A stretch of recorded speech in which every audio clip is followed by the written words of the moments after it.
Welcome back students. मैं आज फिर आप सभी के सामने O2 डिजिटल एजुकेशन के थ्रू, जो कि आपका इंडिया का सबसे अच्छा एजुकेशन प्लेटफॉर्म है, जो आप लोगों को प्रोवाइड कराता है 6 से 12 क्लासेस के लिए सभी सब्जेक्ट की क्लासेस, और वो भी बेस्ट टीचर्स के थ्रू। आज हम देखेंगे आप लोग को chapter 2 of economics of class 10th, sectors of Indian economy. ठीक है, जो इकोनॉमिक्स जो चैप्टर पोर्शन है आपका क्लास 10th में बोर्ड का, वो बहुत छोटा सा पोर्शन है, बट आपकी जो वेटेज है वो इक्वली हायर करता है। इसलिए इस चैप्टर को भी अच्छे से पढ़िएगा, और 5 मार्क के क्वेश्चन यहाँ से सीधे डायरेक्टली मिलने के चांसेस कई बार ज्यादा मिलते हैं। तो स्टार्ट करते हैं अपना चैप्टर। तो chapter name is sectors of Indian economy. Chapter का नाम क्या है? Sectors of Indian economy. आप लोगों ने क्लास 9th में भी पढ़ा होगा।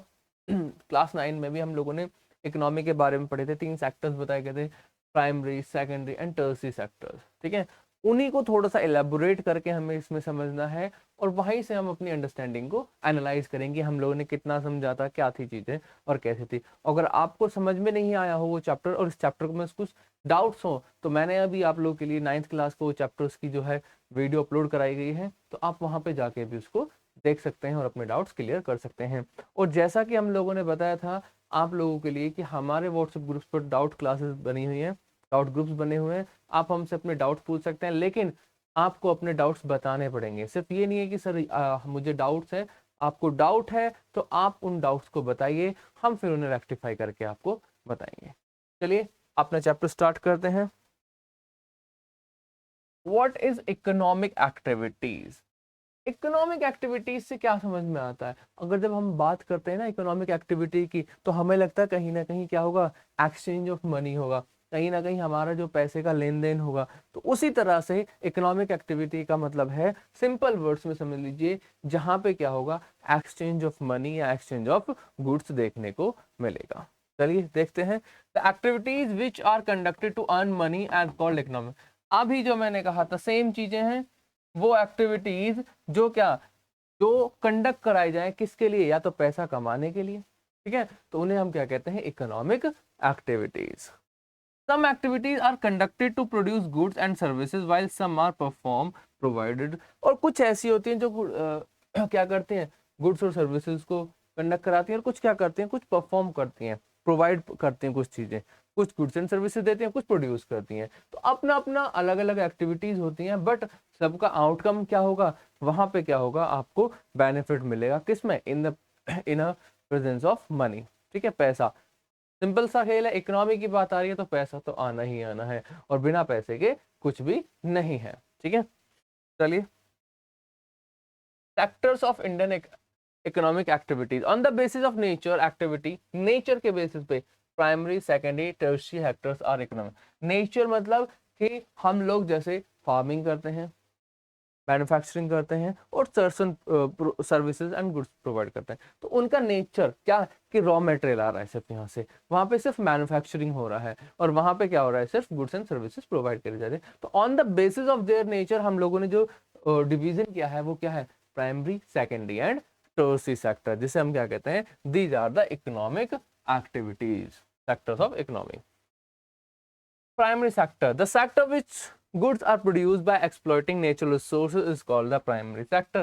हमने क्लास 9th में भी पढ़ा था, सिंपल वर्ड्स में सीधा लिख लीजिए, वो सेक्टर जहां से हमें रॉ मटेरियल प्रोवाइड होता है।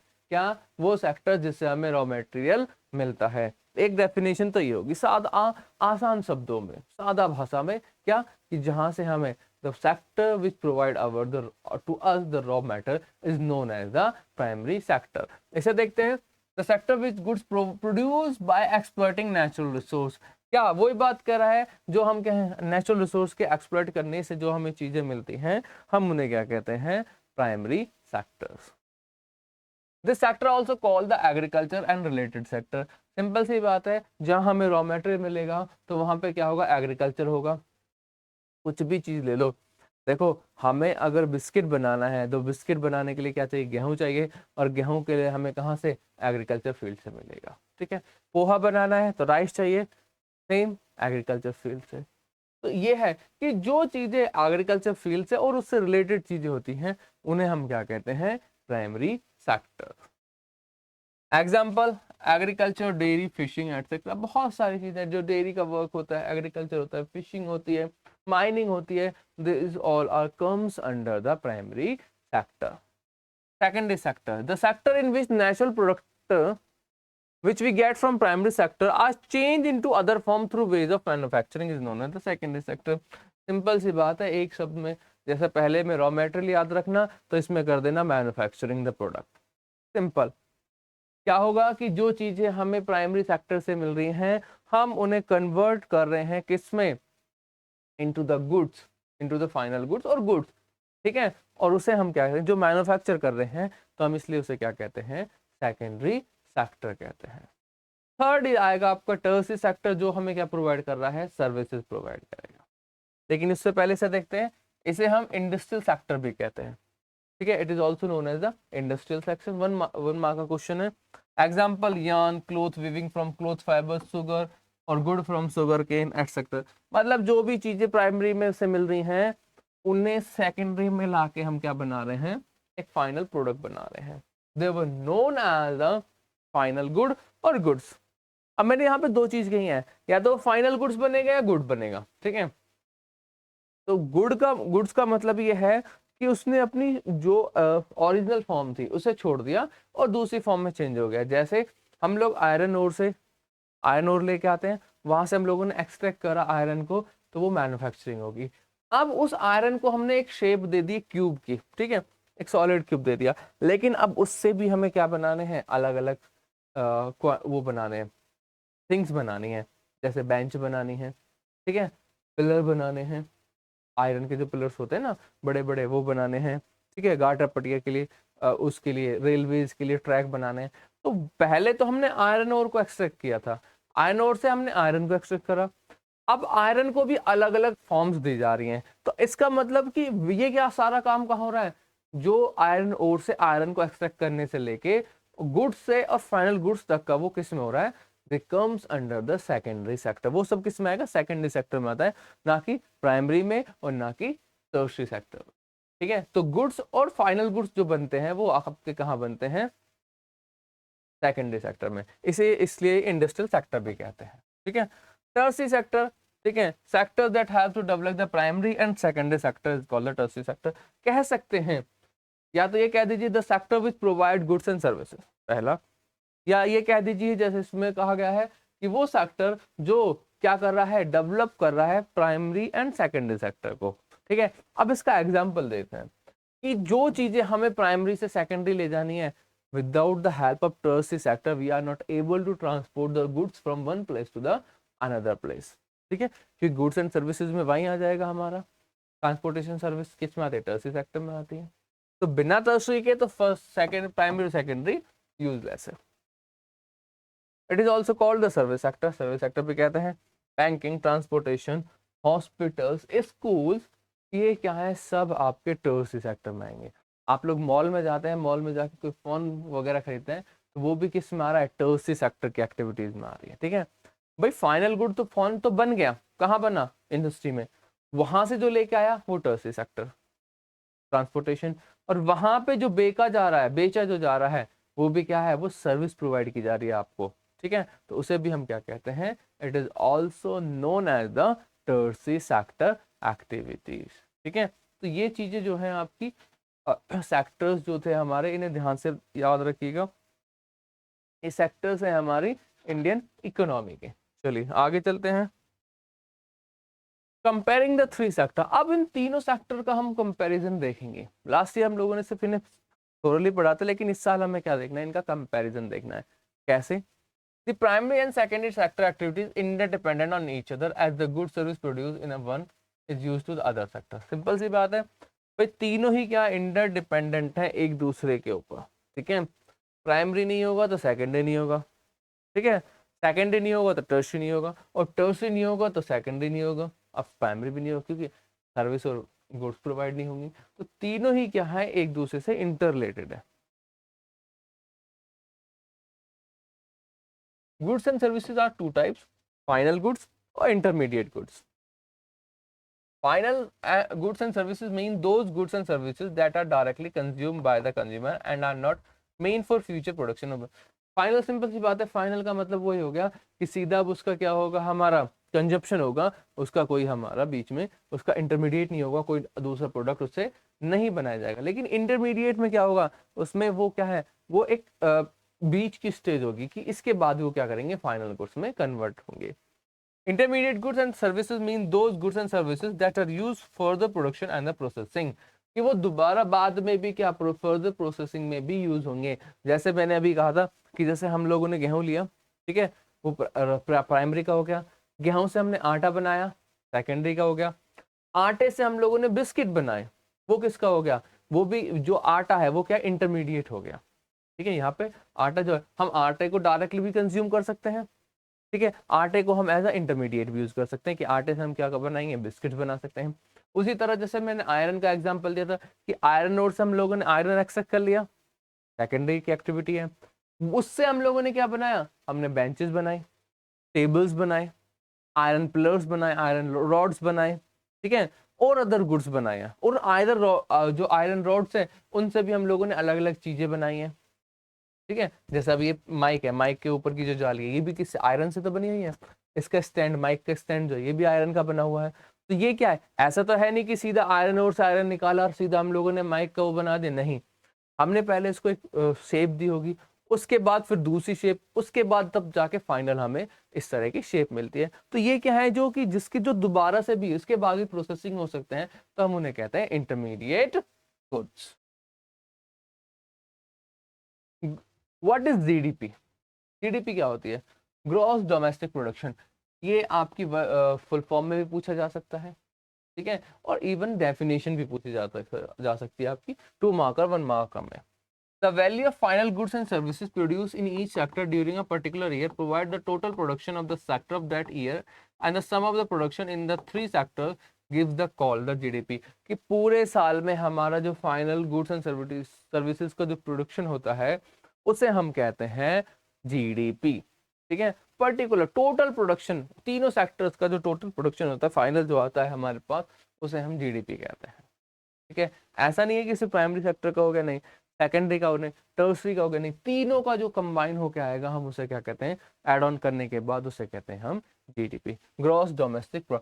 ग्रॉस डोमेस्टिक, डोमेस्टिक का मतलब क्या होता है, घरेलू प्रोडक्ट, तो जो अपने ही देश में चीजें बनाई जा रही हैं, ठीक है, हमारे यहाँ जो बन रही है। इन 3 sectors, what are the historical changes in the 3 economic sector? Historical changes देखो क्या था, पहले हमारी जो पॉपुलेशन थी वो मोर देन 80% किसके ऊपर डिपेंड थे, प्राइमरी के, ठीक है। और जो पैसा था वो किसके हाथ में था, टर्सरी सेक्टर के हाथ। आज भी कंडीशन है, बट चीजें चेंज होती जा रही हैं, लोगों का शेयर प्राइमरी सेक्टर से घटता जा रहा है और टर्सरी सेक्टर में इंक्लूड हो जाता था, और वहीं जो पैसा उनके पास ज्यादा था वो भी क्या होता जा रहा है, बढ़ता जा रहा है लोगों के लिए। तो एक हिस्टोरिकल चेंजेस हो रहे हैं हमारे, और सेकेंडरी हमारे कंटिन्यू चल रहा है। After the independence 19 to 97, primary sector was prominent in the Indian GDP, ठीक है। सिंपल सी बात है, जब से इंडिया इंडिपेंडेंस हुआ उससे लेके 1972 तक क्या था कि प्राइमरी सेक्टर ही जो है जीडीपी का एक अकेला हो एरिया को एक्वायर कर रखा था, प्रोमिनेंट सेक्टर था। As farming method improves, the surplus food was produced, people channelized their energy towards manufacturing. Very soon secondary sector gained the prominence. जैसे जैसे प्राइमरी सेक्टर में क्या हुए, इनोवेशंस आए, प्रोडक्शंस बढ़े, तो सेकेंडरी सेक्टर के पास रॉ मटेरियल ज़्यादा आया। जब रॉ मटेरियल ज़्यादा आएगा तो सिंपल सी बात है वहाँ पे प्रोडक्शन भी ज़्यादा होगा।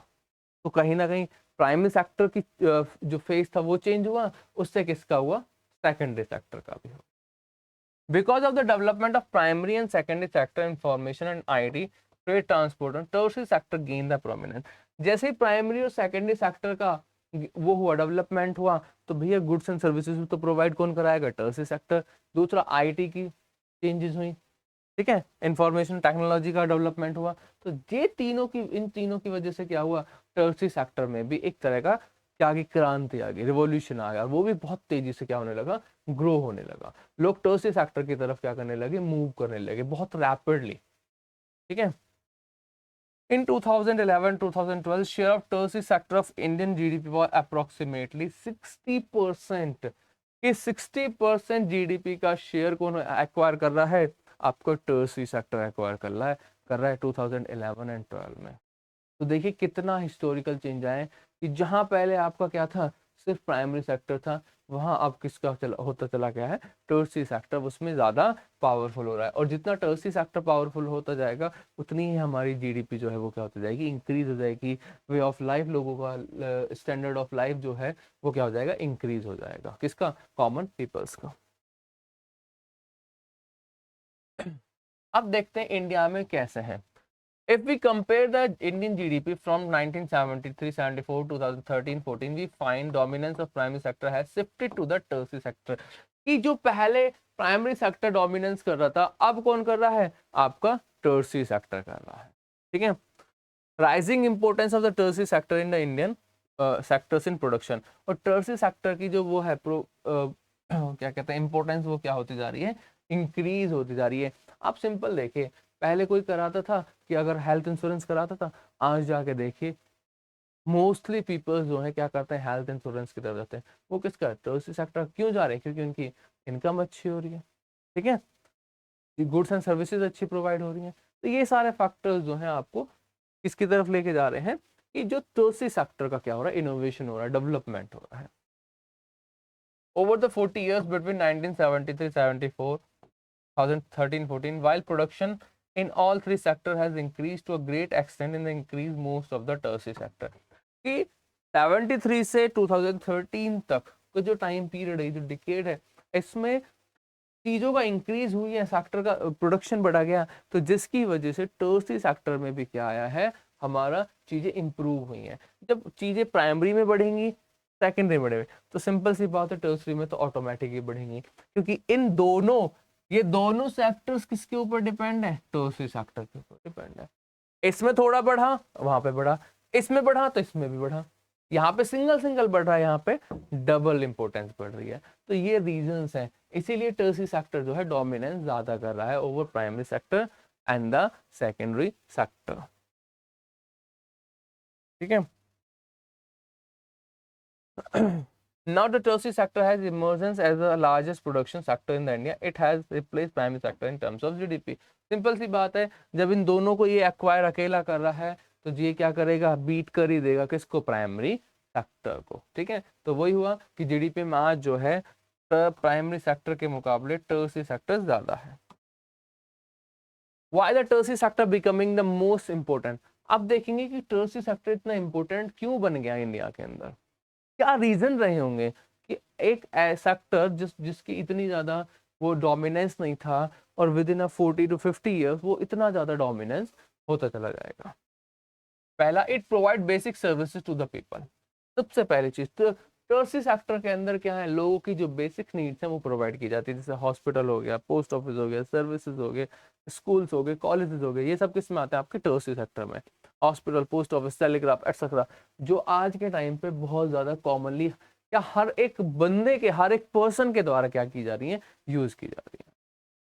For the development of agriculture and industry, transport and trade like activities are vital. ठीक है, एग्रीकल्चर इंडस्ट्री का और ट्रांसपोर्ट का ट्रेड एक्टिविटीज जो है वो किसके ऊपर डिपेंड है, आपके टर्सरी सेक्टर के ऊपर डिपेंड। कि जो भी चीजें आपको ट्रांसपोर्ट करनी है, करिए, सामान करना है, रॉ मटेरियल का प्रोडक्शन हो रहा है, तो वो कहाँ जाएगा, सेकेंडरी के पास, लेकिन लेके कौन जाएगा, आपका प्राइमरी टर्सरी सेक्टर का ही बंदा ले जाएगा। With the increase of income level of the people, more services were needed demanded by the people. अभी मैंने बताया जैसे जैसे लोगों के पास पैसा बढ़ा, लोगों ने क्या क्या लाइफ ऑफ स्टैंडर्ड क्या हो गया, इंक्रीज हो गया, कि ठीक है नहीं, हमें तो अपना स्टैंडर्ड बढ़ाना है, इंक्रीज करना है। ठीक है, हमें हेल्थ वो चाहिए, हमें हेल्थ से रिलेटेड चीज़ें देखनी है, ये करना है, वो करना है, ये क्या इंक्रीज हो गई चीज़ें, लोगों की डिमांड कब बढ़ने लगी। जैसे मैंने बताया हेल्थ इंश्योरेंस होने लगा, बहुत सारे लोग कराने लगे। ठीक है, तो ये क्या हो रहा है, जागरूकता तो हो रही है सर, लेकिन इसमें क्या हो रहा है, कि पैसा होगा तभी तो लोग कराएंगे, ऐसा तो है नहीं कि पैसा नहीं है करा ले, नहीं। तो लोगों के पास इनकम जो है वो क्या हो रही है, इंक्रीज हो रही है। New services based on information and communication have become essential. और न्यू सर्विसेज जो है इंफॉर्मेशन और कम्युनिकेशन के बेसिस पे जो है इजीली एक्सेस हो रही है लोगों तक। कि जो टर्सरी सेक्टर जो है वो क्या है, बहुत ज़्यादा आज का जो आईटी सेक्टर है उससे जुड़ा हुआ है। तो हर एक बंदा क्या हो रहा है, उसको एक्सेस कर पा रहा है। और जब every people are able to access, then it more develop और more dependent on the people. ठीक है, लोग उसके ऊपर डिपेंड है, वो उस लोगों के ऊपर डिपेंडेंट है। ठीक है, it provide employment to the people in the large number. और सिंपल सी बात है, बहुत बड़े अमाउंट में क्या करता है, ये एम्प्लॉयमेंट प्रोवाइड करता है किसको, कॉमन पीपल्स को। ठीक है, जैसे आप लोगों ने देखा होगा कि मॉल वगैरह हो गए, बहुत सारी चीजें हैं जहां हम देखेंगे कि इतना ज्यादा एम्प्लॉयमेंट प्रोवाइड कराता है। जैसे एग्रीकल्चर है, वो सीजनल एम्प्लॉयमेंट प्रोवाइड करता है, लेकिन टर्सी सेक्टर आपको रेगुलर एम्प्लॉयमेंट प्रोवाइड कराएगा। ठीक है, तो ये क्या है, एम्प्लॉयमेंट का भी इफेक्ट पड़ रहा है। Where are most of the people employed, ज्यादातर लोग कहाँ हैं, अभी हम लोगों ने देखा पहले एग्रीकल्चर में थे, तो अब किस में होंगे, सिंपल सी बात है, टर्शरी सेक्टर में।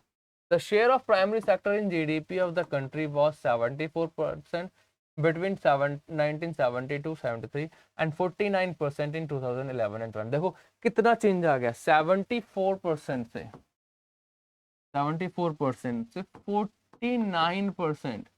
ठीक है, कितना, 49% रह गया सर, किसका, प्राइमरी सेक्टर का, किसका रह गया, प्राइमरी सेक्टर का। ठीक है,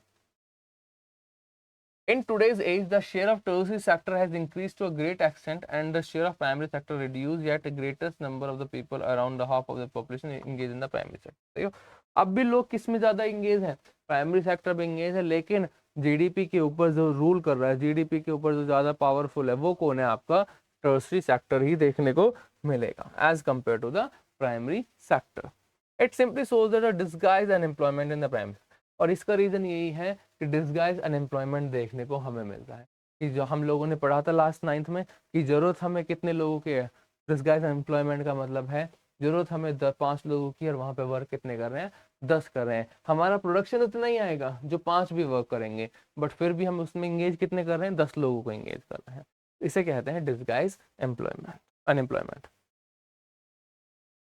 different types of unemployment India, हम लोगों ने 9th क्लास में भी देखा है, एक बार फिर से देख लेते हैं कि what are the different types of unemployment in our India. पहला, अंडर एम्प्लॉयमेंट और डिस्गाइज अनएम्प्लॉयमेंट।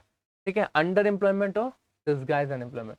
मैंने बताया था ना, डिस्गाइज अनएम्प्लॉयमेंट की हमें जरूरत कितने लोगों की है, जरूरत 5 लोगों की है, और वहां पे वर्क कितने कर रहे हैं, 10 लोग। जैसे ये एक फील्ड है, ठीक है, यहाँ पे एग्रीकल्चर का प्रोडक्शन करना है, और इस एग्रीकल्चर के प्रोडक्शन के लिए हमें सिर्फ मेंबर्स की रिक्वायर है 10 पीपल्स की, 10 लोगों की जरूरत है। और यहाँ पे जो वर्क कर रहे हैं, दे आर वर्किंग 20 पीपल्स। ठीक है, तो यहाँ पे जो डिफरेंस है, जो 10 लोगों का जो डिफरेंस है, ठीक है,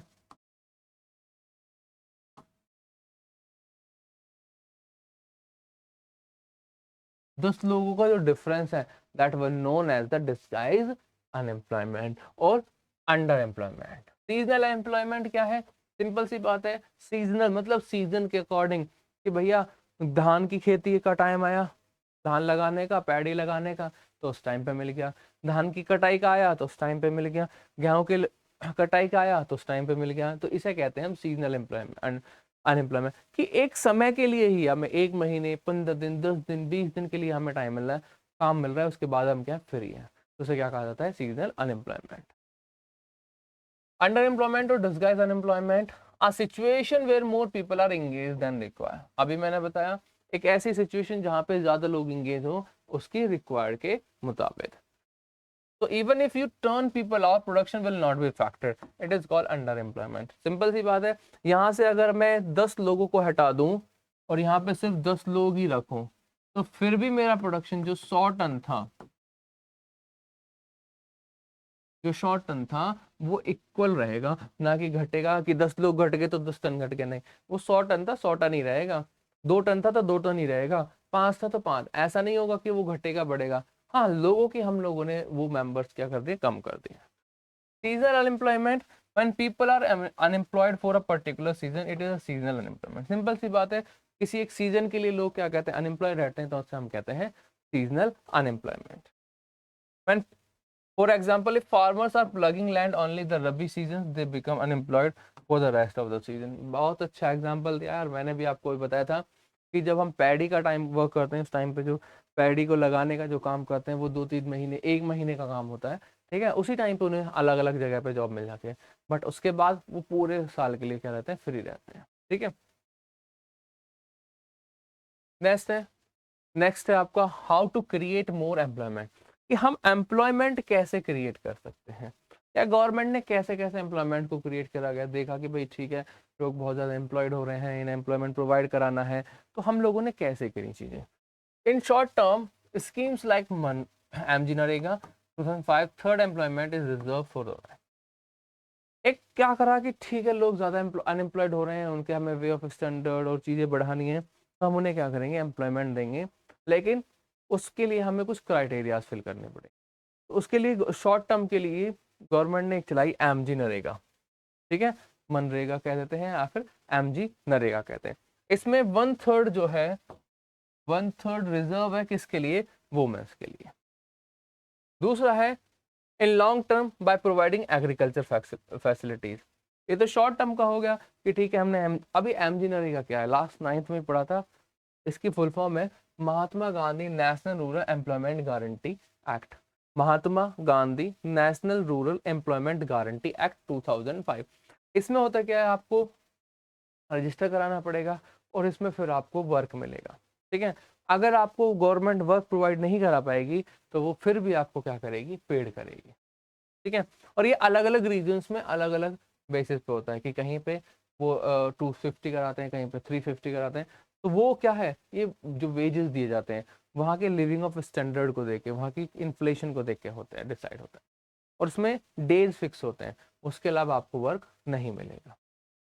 in long term by providing agriculture, long अगर हमें लंबे समय के लिए एग्रीकल्चर वो देना है, एम्प्लॉयमेंट देना है, तो हमें एग्रीकल्चर की जो चीज़ें हैं उन्हें क्या करना पड़ेगा, फैसिलिटीज को प्रोवाइड करना पड़ेगा। Keep agriculture credits setting up industries in the semi rural area. पहला, हमें कीप एग्रीकल्चर क्रेडिट्स मतलब कि हमें लोगों को क्या है, सस्ते दामों पर क्या देना पड़ेगा, रेट ऑफ इंटरेस्ट पे उन्हें पैसा देना पड़ेगा कि ताकि वो क्या कर सकें, एग्रीकल्चर कर सकें। दूसरा, वहाँ पे सैमी इंडस्ट्रीज लगाई, सैमी रूरल एरियाज में इंडस्ट्रीज लगा सकते हैं, कि हमने देखा कि 10 या 12 गाँव हैं जहाँ पे एक ही चीज़ का प्रोडक्शन हो रहा है और वहाँ पे प्रोडक्शन ज़्यादा हो रहा है शुगर केन का, तो वहाँ पे हम छोटी सी मिल लगा सकते हैं, ठीक है, तो वहाँ पर ट्रांसपोर्टेशन बच जाएगा, लोगों की फैसिलिटीज हो जाएगी। By opening more school colleges, by opening more hospitals, ज़्यादा से ज़्यादा हम स्कूल और क्या कर सकते हैं, कॉलेजेस ओपन कर सकते हैं। जब स्कूल और कॉलेजेस ओपन करेंगे तो एजुकेशन अच्छी मिलेगी, एजुकेशन अच्छी मिलेगी तो वर्क अच्छी गेन कर पाएंगे।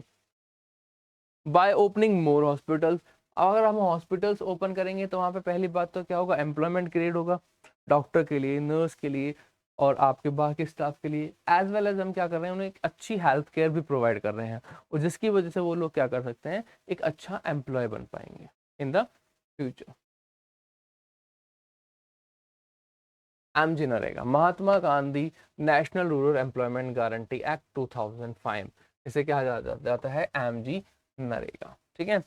All those who are able to and are needed to work in rural areas guaranteed 100 days of employment in a year by the government। जो लोग वर्क करना चाह रहे हैं और वर्क कर सकते हैं उन्हें क्या है, सरकार जो है 100 दिन का क्या देगी, वर्क देगी, 100 दिन का क्या देगी, वेजेस देगी, वर्क देगी, ठीक है। आप आइए काम करिए, हमारे पास करिए, हमारा काम करिए, ठीक है। If the government fails its duty to provide employment, it will give unemployment allowances to the people।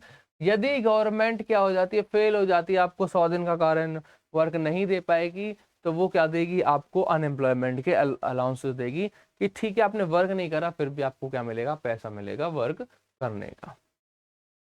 If it was started step up the right to work as a part of directive principle of state policy, ठीक है, जो हमारे DPSP में कहा गया है, directive principle of state policies में, कि हमें क्या है, राइट टू वर्क है, उसके अकॉर्डिंग इसे क्या किया गया है, स्टार्ट किया गया है। पहले इसे नरेगा कहते थे, बाद में इसे एमजी नरेगा के नाम से जाना जाता है। The main feature of the scheme was the following scheme guaranteed 100 days work of wages employment in the years of every rural house hold in 625 district of the country, ठीक है। पहला चीज क्या है, 100 दिन का ये क्या देंगे, कार्य देंगे, आपको वर्क करेंगे, 100 दिन के वेजेस देंगे, और 625 डिस्ट्रिक्ट्स में इसको क्या किया गया है, इम्प्लीमेंट किया गया है। This act is also called the right to work because if the government is feels it in duty to provide employment, it will provide unemployment allowances to the people. इसे right to work भी हम कहते हैं। क्यों कहते हैं? क्योंकि यदि गवर्नमेंट आपको 100 दिन का वर्क नहीं दे पाएगी तो फिर क्या है, आपको अलाउंसेस मिलेंगे, ठीक है, वेजेस प्रोवाइड किए जाएंगे। Various way to provide employment opportunities in rural, अलग अलग तरीके से भी हम क्या कर सकते हैं, ये तो आम जनरल होगा, हम अलग अलग तरीके से भी हम वहाँ पे क्या कर सकते हैं, एम्प्लॉयमेंट अपॉर्चुनिटीज प्रोवाइड कर सकते हैं। कैसे? Provide loans to small farmers for cultivation, irrigation and so on, ठीक है, छोटे छोटे फार्मर्स को हम क्या कर सकते हैं, लोन दे सकते हैं, ठीक है, कल्टिवेशन के लिए, इरिगेशन के लिए, ट्यूबवेल वगैरह लगा लो, ठीक है, अपना ट्रैक्टर वगैरह खरीद लो, और वो क्या होगा, चीप रेट ऑफ इंटरेस्ट पे कर सकते हैं, ठीक है। Dams canals can be constructed with lead a lot of employment generation, ठीक है, हम डैम्स का, कैनाल्स का भी कंस्ट्रक्शन कर सकते हैं, इससे क्या होगा, एम्प्लॉयमेंट जनरेट होगा जब उनका हम क्रिएशन करेंगे, और जो है डैम या कैनाल बनाने से इरिगेशन की प्रॉब्लम्स भी खत्म होगी, लोगों तक वाटर भी अच्छे से पहुंच सकता है, ठीक है। Construction of road in rural areas create employment in rural community, जो लोकल एरियाज हैं वहाँ पे क्या कर सकते हैं, हम रोड्स वगैरह बना सकते हैं, उससे क्या होगा, उनकी कनेक्टिविटी हो जाएगी सिटीज के साथ, पहली चीज। दूसरा, उन रोड्स को बनाने में भी उन्हें क्या है, एम्प्लॉयमेंट क्रिएट किया जाएगा। More and more schools should be open in which would create job in education sector and literacy as well in the rural areas. ज़्यादा से ज़्यादा हम स्कूल ओपन करेंगे तो वो भी क्या करेंगे, हमें जॉब्स क्रिएट करेंगे रूरल एरियाज में और लोगों को एजुकेटेड करेंगे। To improve the health situation we need more doctor, nurse, health workers and the workers in the area. और क्या है कि हम क्या प्रोवाइड कर सकते हैं, डॉक्टर्स प्रोवाइड कर सकते हैं, नर्सेज प्रोवाइड कर सकते हैं, जो क्या करेंगे, हेल्थ वर्कर्स में वर्क इन रूरल एरियाज में अच्छे से करेंगे, ठीक है। एम्प्लॉयमेंट इन एग्रीकल्चर सेक्टर, ये तो अलग अलग तरीके से हम अपॉर्चुनिटीज को, अब एग्रीकल्चर सेक्टर में कैसे करेंगे, ठीक है। Loans could be given to the farmers to buy agriculture equipment, dams can be built in the regions dry area, ठीक है, क्या हम लोन प्रोवाइड करें एज वेल एज क्या कर सकते हैं, डैम्स का इरिगेशन कर सकते हैं, इसलिए ताकि वहां पे जो लोग हैं उन्हें क्या मिल जाए, इरिगेशन कर सकें। Seeds and fertilizers should could be subsidize, seeds और फर्टिलाइजर्स को क्या मिल जाएगी, सब्सिडी मिल जाए लोगों को, कोई बीज वगैरह पे उन्हें थोड़ा पैसे में छूट वगैरह मिल जाए। Storage facilities could be provided, कि स्टोरेज फैसिलिटीज की, जैसे उन्होंने प्रोड्यूस करी चीजें, अब उन्होंने स्टोर रूम में रख लिया, जब अच्छा प्राइस मिले तो उस चीज़ों को निकाल दिया जाए। Transport facilities could be increase, transport facilities मिल सकती हैं और ये अच्छी बनाई जाए, और साथ में रोड्स भी बनाए जाए, जब रोड बनाएंगे तभी हम चीज़ों को ट्रांसपोर्ट कर सकते हैं एक जगह से दूसरी जगह पर, ठीक है। चलिए,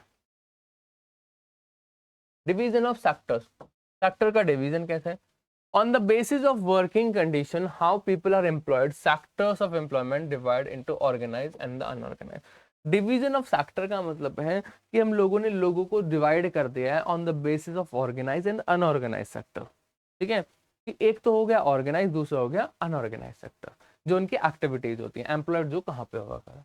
organise sector, the organized sector covers those enterprises or places work where the terms of employment are regularly and people have assured work।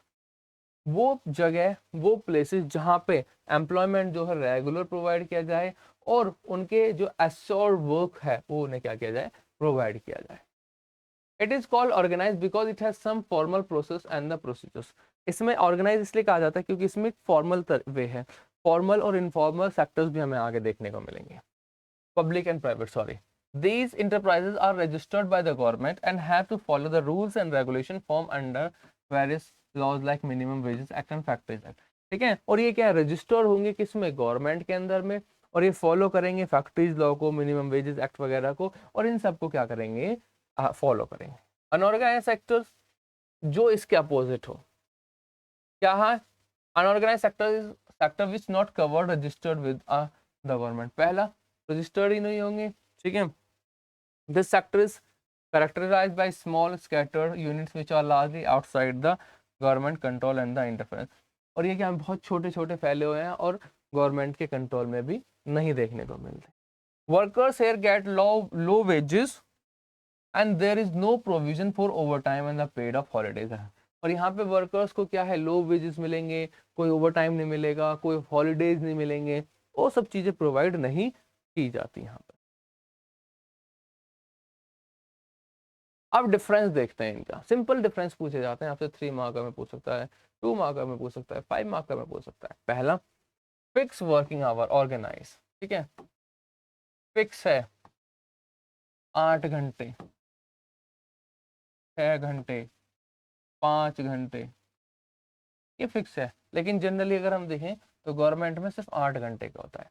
Working hour not fix, इसका कोई टाइम ही नहीं है, 8, 12, 10, 11, 9 घंटे, इसका कोई मतलब नहीं है कि कितने घंटे आपसे वो वर्क कराएं, 10 घंटे कराएं, 8 कराएं, 12 कराएं, 5 कराएं, कोई मैटर नहीं करता। फिक्स मिनिमम वेजेस, वेजेस क्या है, फिक्स हैं कि आपको इतने ही वेजेस मिलेंगे और सबको इक्वल मिलेंगे। Less than minimum wages fix by the government, और जो मिनिमम वेजेस गवर्नमेंट के द्वारा फिक्स होते हैं उससे भी कम पैसे यहाँ पे देखने को हमें मिलते हैं।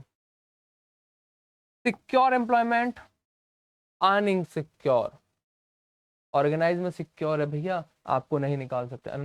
अनऑर्गेनाइज में कोई सिक्योरिटी नहीं है, जब चाहे उठा के जा भैया, हमें जरूरत नहीं है तेरी, जा, कोई जरूरत नहीं है हमें, हम अपने आप देख लेंगे।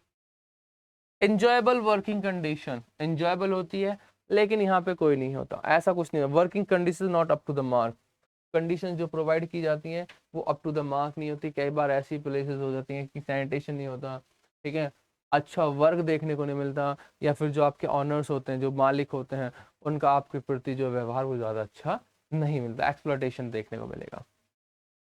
Other facilities such as medical gratuity and the pensions are provided, यहाँ पे ग्रेचुटी भी दी जाएगी, मेडिकल फैसिलिटीज भी दी जाएंगी, पेंशन भी प्रोवाइड की जाती है। बट अनऑर्गेनाइज सेक्टर में कोई भी फैसिलिटीज नहीं प्रोवाइड की जाएगी। आप बीमार हैं तो अपने आप देखें, हमें उससे कोई मतलब नहीं, ठीक है। हॉलीडेज नहीं मिलते हैं, यहाँ पे हॉलीडेज मिलते हैं, यहाँ पे आपको ओवर टाइम का पैसा मिलेगा, वहाँ पे ओवर टाइम का पैसा नहीं मिलेगा, ठीक है। These are the difference between the organize sector and the unorganize sector. Next है, how do workers in the unorganized sectors need protection or issues like wages safety। जो अनऑर्गेनाइज सेक्टर्स में जो है लोग, उन्हें क्या क्या जो है जरूरत है, प्रोडक्शन है, इशूज है वेजेस के लिए। The employ refuse to follow law that the protect labourers, जो एम्प्लॉयज होते हैं, जो एम्प्लॉयर्स होते हैं, वो अपना रिफ्यूज कर देते हैं लॉज वगैरह को जो प्रोटेक्ट करते हैं लेबरर्स को। That is why the protection is needed, इसीलिए हमें क्या है, प्रोटेक्शन जरूरी है। The workers are not paid a fair wages and hence need protection। जो वर्कर्स होते हैं उन्हें प्रॉपर जो है वेजेस नहीं मिल दिए जाते, और उन्हें किसकी जरूरत होती है, प्रोटेक्शन की जरूरत होती है कि भैया उन्हें उनका जो पैसा है वो प्रॉपर तरीके से मिल जाए। Job is not secure, that is why they need protection, job भी सिक्योर नहीं है इसलिए प्रोटेक्शन चाहिए कि जब चाहे उन्हें निकाल के फेंक सकते हैं। The workers get no other benefit like provident fund, gratuity, paid leaves, medical benefit। और जो वर्कर्स होते हैं उन्हें कोई भी बेनिफिट नहीं मिलते, लाइक जैसे प्रोविडेंट पीएफ हो गया, ग्रेचुटी होगी, पेड लीव्स होगी, मेडिकल लीव वगैरह, मेडिकल बेनिफिट, इस तरह के कोई भी बेनिफिट उन्हें देखने को नहीं मिलते हैं। नो पेंशन आफ्टर रिटायरमेंट, कोई पेंशन नहीं मिलेगी रिटायरमेंट के बाद, इसलिए भी हमें उनकी जो क्या है, प्रोटेक्शन जरूरी है अनऑर्गेनाइज सेक्टर की, क्योंकि उसमें एक्सप्लॉयटेशन बहुत ज़्यादा होता है लोगों, सोशली भी, इकोनॉमिकली एंड मेंटली, तीनों तरीके से। ऐसा नहीं है कि सिर्फ इकोनॉमिक, सोशली भी होता है, इकोनॉमिकल भी होता है, मेंटली भी होता है, ठीक है।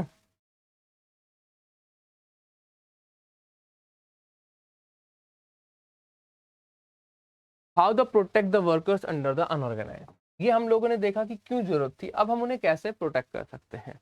देर are many groups of vulnerable people who need protection in their unorganize, बहुत सारे ऐसे ऐसे छोटे ग्रुप्स होते हैं जिन्हें जरूरत होती है किसकी, प्रोटेक्शन की, अनऑर्गेनाइज सेक्टर में। In rural areas, farmers can be supported through the adequate facilities for timely delivery of seeds, agricultural inputs, credit storage। हम देखो फार्मर्स को क्या प्रोवाइड कर सकते हैं, वहाँ पे टाइमली सीड्स प्रोवाइड करा सकते हैं, एग्रीकल्चर इनपुट्स प्रोवाइड कर, क्रेडिट और स्टोरेज प्रोवाइड करा सकते हैं, ठीक है। अर्बन एरियाज में small scale industries can be protected by the government, support for procuring raw material and marketing of output, ठीक है। जो वो है इंडस्ट्रीज हैं उन्हें क्या कर सकते हैं, हम प्रोटेक्ट कर सकते हैं गवर्नमेंट के थ्रू, सपोर्ट देके, रॉ मटेरियल वगैरह, मार्केटिंग वगैरह देके। और जब हम इन चीज़ों को करेंगे तो जो वर्कर्स की कंडीशन है हमें उन्हें इम्प्रूव करने के लिए भी कह सकते हैं। Protection and support to farmers and workers are necessary for economic and social development, और ये जरूरी है भाई, ठीक है, प्रोटेक्शन और सपोर्ट फार्मर्स के लिए, वर्कर्स के लिए, क्योंकि हमें इकोनॉमिकली और सोशली क्या होना है, डेवलप होना है। अगर हमें उन्हें प्रोडक्शन प्रोवाइड नहीं करेंगे तो we are unable to economically and socially develop, ठीक है। चलिए, factors of in terms of ownership, ownership के बेसिस पे कैसे हैं, तो दो तरह के होते हैं, पब्लिक एंड प्राइवेट, ठीक है, public and private. Public sectors, though the sector which are owned by the government and where the government own most of the assets and the provide services to the public, ठीक है। Public sector का वो sector होता है जिसे क्या है, जो गवर्नमेंट के द्वारा ओन किए जाते हैं और ज्यादा तक उसके जो एसेट्स हैं वो किसके द्वारा होते हैं, वो गवर्नमेंट के पब्लिक के सर्विस को प्रोवाइड करते हैं। Example, Indian railway is government by the govern by the Indian, Indian railway जो किसके द्वारा गवर्न की जाती है, इंडियन रेलवे के द्वारा। Private sector, in this sectors ownership of asset delivery services like the hands of individuals और private companies, ठीक है। प्राइवेट सेक्टर वो सेक्टर है जिनके एसेट्स वगैरह जो है ज्यादातर किसके हाथ में है, एक प्राइवेट कंपनी के हाथ में, एक पर्सन के हाथ में है, ठीक है। Example, Infosys, TCS and etcetera, they were known as the private sectors. What is the difference between private and public sector, ठीक है, तो देखते हैं। The main aim of the sector is public welfare, public sector में public का welfare देखेंगे, वहां पे क्या देखेंगे, वो मैक्सिमम प्रॉफिट, मेन एम क्या है, सेक्टर ऑफ अर्न, ज्यादा से ज्यादा क्या करें, प्रॉफिट ले। It control manage by the government, government के द्वारा, इंडिविजुअल के द्वारा, ठीक है, गवर्नमेंट और इंडिविजुअल, जो अंडरलाइन कर रहा हूँ बस उतना ही ध्यान रखें। Necessary facilities provide by the government, ठीक है, ये all the facilities provide by individual और ग्रुप ऑफ इंडिविजुअल, ठीक है, वो एक गवर्नमेंट के, वो इंडिविजुअल, दे ना दे वो भी मैटर करेगा। Employment is secured, not secured, fix wages and important facilities are provide such as medical claim, और यहाँ पे कोई फिक्स वेजेस होते ही नहीं है और ना ही कोई फैसिलिटीज प्रोवाइड की जाती हैं। The sector provide basic facilities like education, health, food, security to the people, for example, BSNL, post office and so on. यहाँ पे क्या हो रहा है, आपको basic facilities, education, health care, food वगैरह प्रोवाइड की जा रही हैं, और यहाँ पे क्या, कोई भी कंज्यूमर गुड्स वगैरह कुछ प्रोवाइड नहीं करा जाता है, जैसे TISCO, Reliance and so on, कोई भी कंज्यूमर गुड्स नहीं दिए जाते लोगों को, ठीक है। तो ये डिफरेंस है पब्लिक और प्राइवेट। कुछ ना कुछ सिमिलर देखने को मिलेगा आपको ऑर्गेनाइज और अनऑर्गेनाइज को, जो हम लोगों ने अभी लास्ट में देखा था, ठीक है। Major problems face by the farming sector, unirrigated land, सबसे जो मेजर प्रॉब्लम्स हैं, unirrigated land, fluctuation in income, income कभी बढ़ जाती है कभी घट जाती है, डेबिट बर्डन, कर्जा जो दे ले रखा है उसका बर्डन होता है, no jobs in the off season, job ही नहीं होती ऑफ सीजन में देखने को मिलती, compel to the sell their grains to the local traders soon after the harvest, और क्या होना है कि जैसे ही हार्वेस्ट हो गया उसके बाद क्या करना पड़ेगा उन्हें, लोगों को, जो लोकल डीलर्स होते हैं उन्हें अपनी जो लैंड है वो देनी पड़ती है। These are the major problems face by the farmers in the farming sector. तो बेसिकली आपका चैप्टर जो सेकंड है ये यहीं फिनिश होता है। होप सो, मुझे आपको लगता है कि आपको अच्छा लगा होगा चैप्टर। वीडियो को लाइक करें, शेयर करें, सब्सक्राइब करें। Thank you and have a nice day.